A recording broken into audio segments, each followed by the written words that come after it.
En 2026, c'est la guerre des sexes sur les réseaux sociaux. T'as les femmes qui préfèrent passer une nuit en forêt avec un ours qu'avec un homme. Les passeports bro qui changent de pays pour pouvoir se permettre d'être médiocres et de quand même trouver une partenaire. T'as des féministes cheveux bleus complètement connes et des masculinistes chauves qui sont tout aussi cons. Au final, plus aucun critère n'a de valeur parce que d'un côté, ça sera considéré comme de l'abus émotionnel, tandis que de l'autre, ça sera considéré comme le bare minimum, le strict minimum. Ouais, moi aussi, je suis un de ces youtubeurs franglish qui manie la langue de Shakespeare. Enfin, pour dire qu'avec tout le rage bait qu'on voit des deux côtés, au final, on sait même plus là où poser un pied. Pire encore, on est dans la génération la moins stable émotionnellement et en relation. Et en réagissant à quelques vidéos qui parlaient de ce sujet des relations hommes-femmes, j'ai rapidement identifié quelques points qui justifient pourquoi est-ce que notre génération a tant de mal avec les relations amoureuses. D'abord, la communication. Alors oui, je sais, c'est ultra tapine de dire que le principal dans une relation, c'est de communiquer avec sa partenaire. Mais allons plus loin que ces réflexions. On est dans un monde nouveau avec de mœurs nouvelles. Avant, hommes et femmes connaissaient ce rôle. Maintenant, tout le monde est confus dans ce qu'il recherche. Certaines femmes veulent d'un homme traditionnel en étant des femmes modernes incapables d'être traditionnelles elles-mêmes. Certains hommes veulent d'une femme traditionnelle sans avoir les moyens de se la payer. Parce que oui, une femme et 3 enfants à qui tu subviens par ton propre salaire, ça coûte cher. Et puis d'un autre côté, t'as la femme traditionnelle qui tombe pour le mauvais garçon et les hommes traditionnels qui tombent pour la prostituée. Donc au final, tout le monde a des valeurs fixes, mais personne ne trouve quelqu'un qui a les mêmes valeurs que soi. Non pas qu'une personne avec des valeurs similaires aux nôtres soit difficile à trouver, mais on tombe sur des personnes qui ont des valeurs qui divergent des nôtres et on décide de rester avec. Et là, il y a un problème qui est créé dans le couple. Tout simplement.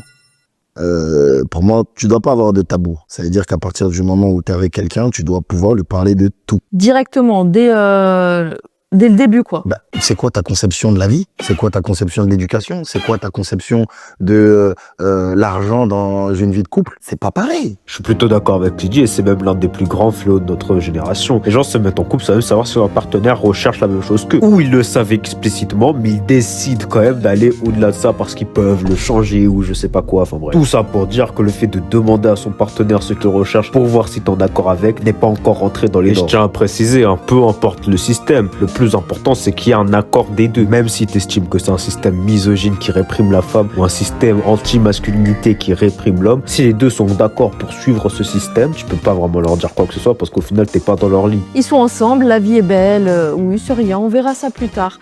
Et une fois que les enfants arrivent, il y a plein de choses qui arrivent, le loyer et tout, ils se regardent dans les yeux et là il y a des disputes qui éclatent. Pourquoi toi tu payes plus? Pourquoi moi je dois payer? Non. L'époque elle a changé. Parce qu'avant, il n'y avait pas ce genre de discussion. Moi, j'ai jamais vu mes parents discuter comme ça, moi. Jamais. Bah justement, avant, c'était comment? Générationnel. Bah, avant, c'était simple.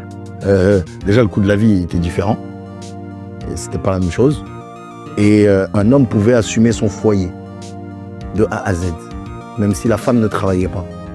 Maintenant, les salaires, ils n'ont pas augmenté, mais le coût de la vie, il a augmenté. Et là, c'est le même problème qui revient. Les gens ne savent pas ce que recherchent leur partenaire. Pourtant, les gens ne demandent pas ce que recherche leur partenaire. Tout simplement parce que c'est pas dans les mœurs. Fut un temps, le rôle de l'homme et de la femme était défini. Donc, les gens n'avaient pas besoin de se dire, fais quoi? Mais maintenant qu'on est dans un temps où est-ce que la femme travaille pareil que l'homme, que le prix de la vie augmente et que le rôle de la femme est tout le temps remis en question, et ben en fait, il n'y a plus vraiment de repères. Donc, en fait, les gens sont obligés de se poser la question. Mais les gens ne le font quand même pas. Tout le monde est dans un couple avec un partenaire qui a un système qui diverge du nôtre. Donc, forcément, votre relation va échouer parce que vous n'êtes pas sur les mêmes bases. Pire, c'est que ce problème se règle très très facilement simplement en prenant quelqu'un qui est en accord avec tes idées et tes valeurs. Point numéro 2, l'incapacité à se comprendre. Parce que c'est facile de dire je communique avec mon partenaire. Mais les êtres humains ont beaucoup plus de foutaise que ça. Et s'il suffisait de parler pour régler les problèmes de relation, ça serait. Par exemple, t'as certaines femmes qui considèrent que l'homme doit savoir lire dans leurs émotions. Et donc être en capacité de voir si elles se sentent mal ou qu'elles sont énervées, même si elle fait tout pour limiter la communication. Parce que selon elle, c'est juste un moyen en fait d'assurer que l'homme arrive à comprendre ce qu'elle ressent. Et c'est une réaction tout à fait normale pour une femme vu que la majorité d'entre elles sont des êtres d'émotion. Donc ils cherchent à être compris dans leurs sentiments.